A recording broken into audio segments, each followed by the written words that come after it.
Hey there, race fans. It's race day, top 5 with me, Frank 5. It's Bristol, baby. We all know what that means. Carnage, drama, exciting racing, anything you could possibly imagine in the last great Coliseum, and we had all that today, and an exciting finish with a man that picked up his second one of the season, earning more bonus points and most likely securing his future with the team that he drives for.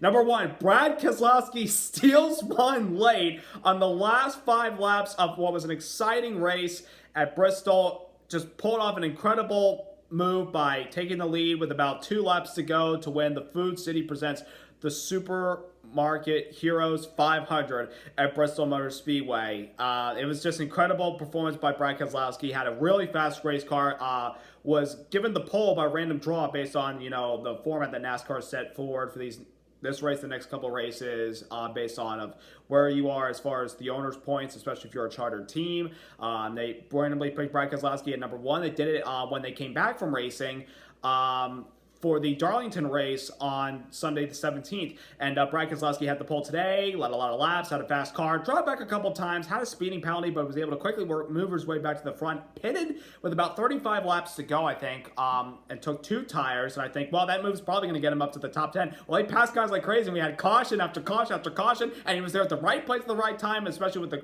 closing laps and all that drama in the last couple laps, which I'll talk about in a moment. Brad Keselowski was able to pull off the victory, getting his second win of the season over Clint Boyer, Jimmy Johnson, Kyle Busch, and Eric Jones. And honestly, I think a second win, now that Brad Keselowski has 2 wins in the bucket, if he can keep this momentum up and continue to have solid runs, especially considering this is a contract year for Brad Keselowski, I hope this second win will make him consider to stay at Penske, because I think he's just fit to be at Penske. I really do. I mean, all the success he's had. I mean, he got Roger his first Cup championship as an owner in 2012.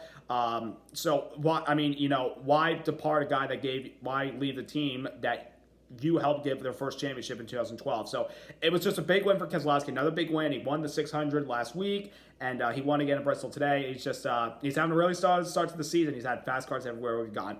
Number 2, driver recap. Chase Elliott. We're gonna talk about what happened.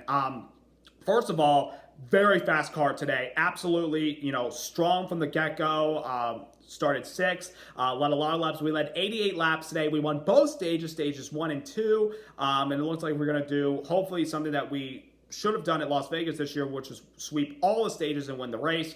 Unfortunately, that wasn't the case, because what happened with the last 5 laps, Chase Elliott leading on the restart, battling hard with Joey Logano. They raced side by side, and with coming to 2 to go, going into turn number 3. Before that, Chase Elliott and Joey Logano were fighting hard for the lead, and then going to turn number 3, Elliott gets a little bit loose, goes up the track and knocks him and Logano both into the outside wall, ultimately taking them both out of contention. Chase finished 22nd. I'm not terribly disappointed. I mean, because of the fact we just won a race and we're locked into the playoffs, and we accumulated 2 stage points today, which kind of helps us. Would I have loved to win? Sure. But I mean, Chase admitted, it was his fault. He apologized, and the other, he did apologize for what happened, and but the thing is, this is short track racing at its best, and you're gonna have stuff like this happen, and this is what happens in these races, especially when it gets close. The intensity is high, and the pressure to get more playoff points, as tight as this competition is, every single year it keeps getting tougher and tougher and tougher. You need more playoff points, and Chase Elliott was going for it. He was going for the win. You have to go for it, and he went for it, and he tried his best, and all the best thing you can do is just move on and try to go get the next one. It's all you can do. Number 3 would be Joey Logano. Because of what happened, first of all, he had a really good race car. He had to overcome a speeding penalty early in the race as well. He looked to be in a position to win and get his 3rd win of the season. Ultimately, with him and Chase, obviously, what happened, Logano finished 21st. After the race, he went over to Chase, and, Logano really wasn't happy about it. Don't get me wrong, I like Joey Logano very much, but Joey, you have to understand, Chase, said he was sorry, and it was a racing deal. I mean, stuff like this happens. It's how racing goes, especially on a short track. You're going to have things like this happen. There's going to be drama. There's going to be, there's going to be a lot of things. The thing that I like most about both those guys, they talked, and Chase tried to explain to Joey, it's my fault. I'm sorry I got loose. I mean, I like Joey, but he kind of looked a little bit upset about it. I mean, granted, he kind of was a little bit upset. They were kind of racing hard late for the win towards the end of the race with Denny Hamlin, and they tried to shoot. They both shot the gap between a slower car and Denny Hamlin when Hamlin got into turn 2 well, and Chase kind of slightly tapped the back of Logano, getting him into the wall, and then taking Denny Hamlin out of contention to win the race. It's a racing deal. This stuff like this happens. Do I think this is going to be a rivalry with Chase and Logano? I hope not, and I'm not sure. I mean, the next time we would have to see something like this would be Martinsville, which would be under the lights. So we'll see how things go. It's going to be interesting how things play out and what goes on from here on out for the most part between those two. Number 4 would be Joe Gibbs Racing as a whole.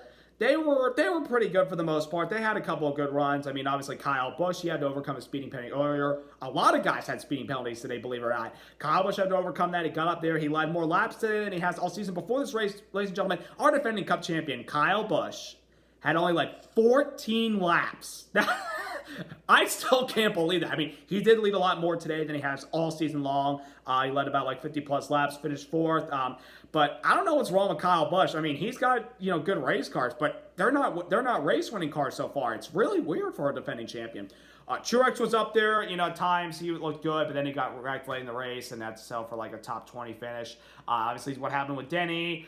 Eric Jones, he got involved in an incident with Kevin Harvick, who, by the way, top 10 streak is over. He finished 11th today. Eric Jones got Kevin Harvick a little late in the race, and it looked like Jones was going to settle for top 20. He came back and finished 5th, which is pretty impressive. So, the Gibbs guys, they have good race cars, but they're just not stealing the deal towards the end. I mean, Denny Hamlin's still the best of the Gibbs camp. Truex is still working with the new crew chief. Eric Jones is still feeling a lot of pressure, especially with Christopher Bell coming up. And Kyle Busch, even though he's a defending Cup champion, I just don't see the race cars that are capable of winning right now for him so far. They got some stuff to work on. That's all I have to say.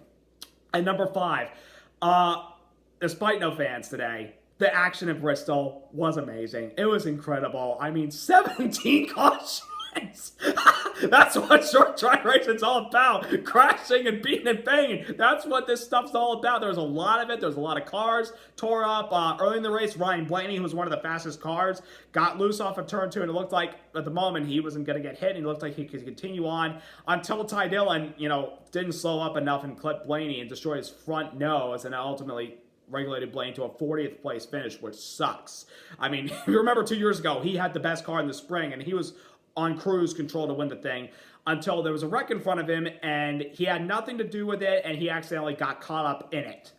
That sucks. That's bad luck. I mean, it's a misfortune.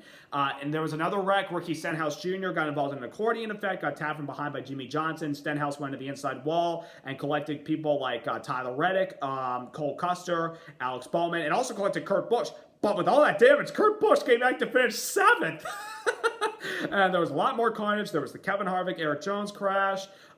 There was obviously Denny Hamlin spin. There was a crash between Martin Truex. Eric Almirola had a really good race car, and Michael McDowell. There was a lot of carnage. That's what I love about short track racing. It brings out the best and the worst in everybody. It brings out exciting racing, and it brings out a little bit of drama too. And there's a little bit of tempers and like discussions going on. It just brings out the best in anybody, and best and worst in any driver. It's just, Bristol is awesome. I really, really hopefully we can get fans back in the stands so I can go to the September race this year. I have tickets. I just hope we get to use them. I really want to go to the Bristol night race. Plus, it's part of the playoffs, and nobody wants to miss that. Nobody. But it was just a great event overall, and it was basically the second phase of NASCAR's return after they announced this race, the next couple races, the schedule coming up. And also NASCAR leaked a possible schedule starting from late June to August. And that includes the All-Star race. Rumor has it could be on the Roval. We don't know. Although, do they have lights on the inside? I don't know. 2 races at Michigan on the same weekend, like Pocono's doing, that could help. That could work. And if we can get fans in the stands before that, that'd help Michigan a lot. Pocono's going to run, but without fans. They're still going to have the doubleheader weekend. They have the Indianapolis race. They have Kentucky. They're going to have Kansas. I mean, obviously, we have to get this confirmed eventually from Steve O'Donnell, but it looks promising so far, and it looks like we're still going to get a full 36-race schedule, and I still think the final race leading up to the playoffs is still going to be Daytona, although I'll let you guys know when I get closer. I'm still not really a big fan of that, and I'll explain why. But, I mean, things are getting on track for NASCAR, and they're getting good racing, productive racing, and hopefully we're getting new fans into it as well, and that's what we really need. And I think today kind of helped cap that with the exciting racing we had. So up next is Atlanta, Chase Elliott's home track, Georgia boy. What's going to happen there? Is he going to be able to make up for this one that kind of also got away, or like one that he kind of made a mistake on? Will Joey Logano get redemption from this one that got away as well? Will Brad Keselowski carry on his hot streak like Elliott and these other guys? Or will a new contender like Truex, Kyle Busch, Jimmy Johnson, the same people have been saying over and over? Or what about a new person? What about Kurt Busch? We shall see, and I can't wait for Atlanta. It's going to be slippery all day long on that all abrasive surface. It's going to be a lot of fun. So subscribe, like, congrats to Brad Keselowski. Great racing at Bristol. Thunder Valley did not disappoint, and I'll see you next week.